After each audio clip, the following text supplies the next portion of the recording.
ఇటీవల పొద్దుటూరులోని ఒక లాడ్జిలో జరిగిన రౌడీ షీటర్ హత్య కేసులో ముగ్గురు ముద్దాయిలను అరెస్టు చేసి పోలీసులు రిమాండ్కు తరలించారు. పొద్దుటూరులోని సంజీవనగర్లో నివాసం ఉంటున్న రౌడీ షీటర్ రాఘవేంద్ర అలియాస్ పప్పి ఈ నెల 1వ తారీఖు రాత్రి పొద్దుటూరుకు చెందిన లోకేశ్వర్ రెడ్డికి ఫోన్ చేసి మద్యం సేవించడానికి డబ్బులు అడిగాడు. అయితే తన వద్ద డబ్బు లేదని మద్యం తాగాలంటే బీజీఆర్ లాడ్జిలోని 206కు రావాలని రాఘవేంద్రరావుకు చెప్పాడు.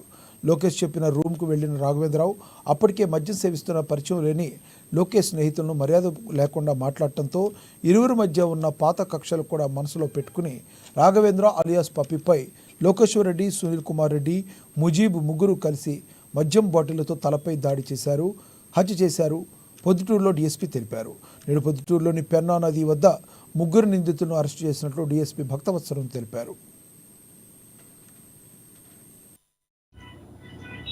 ఇక మొన్న 1వ తేదీ 30వ తేదీ మనకి 1వ తేదీ మర్డర్ అయితే 30వ తేదీని మన ఈయన లోకేశ్వర్ రెడ్డి అనే వ్యక్తి, ప్రొద్దుటూరుకు చెందిన వ్యక్తి అక్కడ హోటల్లో రూమ్ తీసుకోవడం జరిగింది. హోటల్ రూమ్ తీసుకొని మళ్ళీ 1వ తేదీ రాత్రి ఈ సునీల్, ముజీబు వీళ్ళంతా కలిసి తాగుతునేటప్పుడు ఈ చనిపోయిన వ్యక్తి ఈ లోకేశ్వర్ రెడ్డికి ఫోన్ చేయడం జరిగింది.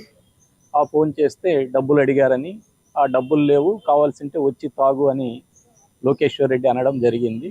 ఆ లోకేశ్వర్ రెడ్డి ఆ రూమ్ నెంబర్ 206కి సుమారు రాత్రి 10:30 గంటలకు వెళ్ళడం జరిగింది. వారు ఇంకా అప్పటి నుంచి అందరూ నలుగురు కలిసి తాగుతూ చిన్న చిన్న విషయాల్లో మాట పెరిగి ఒకరికొకరు కొట్టుకోవడం జరిగింది. లోకేశ్వర్ రెడ్డి మరి ఈ చనిపోయిన రాఘవేంద్ర. ఆ ఘటనలో ఈ లోకేశ్వర్ రెడ్డి అతన్ని ఈ తాగుతున్న లిక్కర్ బాటిల్తో తల మీద కొట్టడం జరిగింది. కింద పడిపోయిన వ్యక్తిని ఈ లోకేశ్వర్